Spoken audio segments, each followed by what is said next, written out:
The Island of Whispers is a sort of gothic fairy tale ghost story sea adventure. And it starts on an island called Merlank, where dead souls don't depart the way they do elsewhere.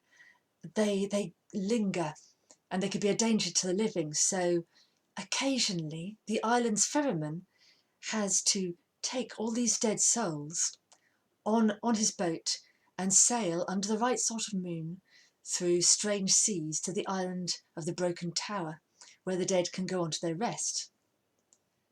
Now, the ferryman's younger son, Milo, has been told that he's really not suited to the family business. He's far too imaginative and sympathetic. And that's dangerous, because if he lets his guard down, he might start to hear and see the dead too clearly, and well, that could kill him. So he thinks of himself as a bit of a failure. But one day tragedy strikes and his father dies, and suddenly it's Milo who has to sail his father's boat with 6 passengers, including his father's ghost, through these strange and terrible seas to the island of the Broken Tower. And worse still, he's doing it while pursued. There's another boat behind him, carrying a vengeful lord, a lot of armed men, and a couple of dark magicians.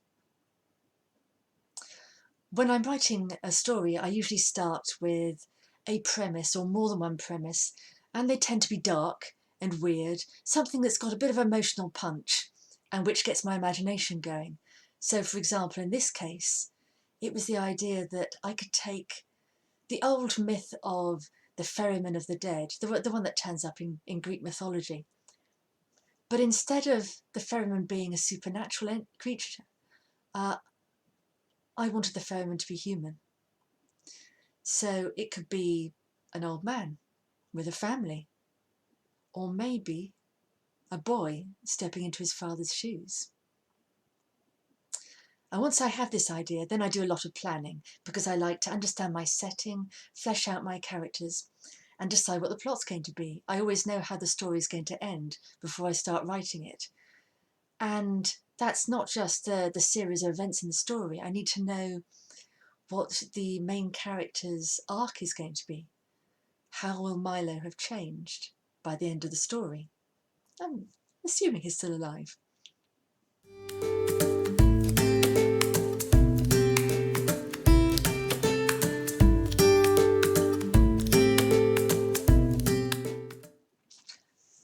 I've always been a night owl. In fact, I sometimes have to work quite hard at not going fully nocturnal, because I do have to be awake at the same time as the rest of the adult world, unfortunately.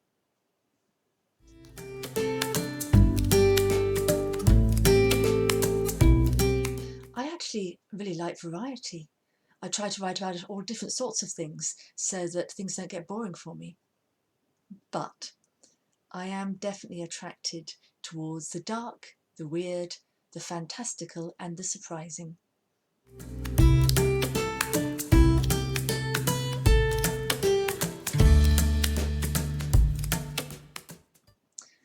Actually, I might like to have my childhood copy of Tove Janssen's Moomin Papa at Sea.